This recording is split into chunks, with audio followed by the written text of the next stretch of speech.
Nicolas Dose, rien n'est encore officiel, mais un retour de la réforme des retraites à la rentrée est fort probable. Ce serait quoi, cette réforme ? Surtout pas la réforme systémique avec les points, l'âge pivot, la fin des régimes spéciaux. La bonne vieille réforme avec les paramètres classiques que tout le monde connaît.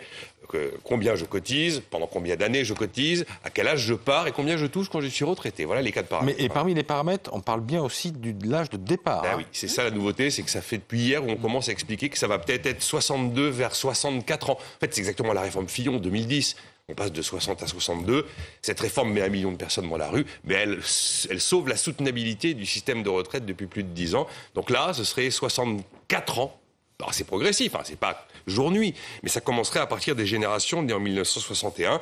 Il y aurait des choses prévues pour les carrières longues, bien sûr, en cas d'invalidité. Puis la promesse de porter la pension minimum à 1 000 € est toujours d'actualité.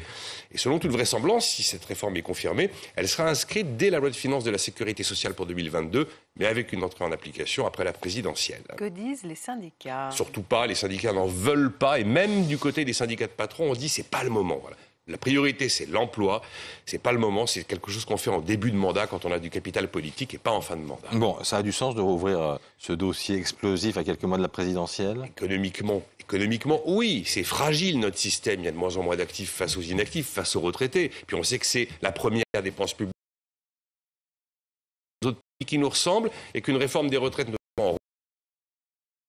c'est ce qu'il y a de plus efficace pour réaliser très vite de 13 à 64 ans. En 2026, on économise 14 milliards d'euros par an. Somme absolument énorme. Alors politiquement, c'est beaucoup plus compliqué.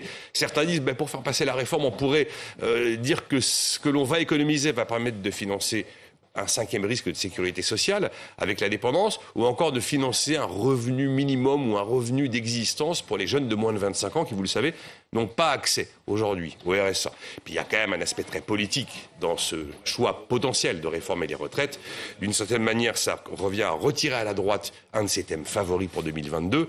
Ce serait aussi une façon de redorer un peu l'image de Macron réformateur, car elle est un peu écornée. Et bien sûr, on enverrait un gage aux Européens, un gage de sérieux budgétaire.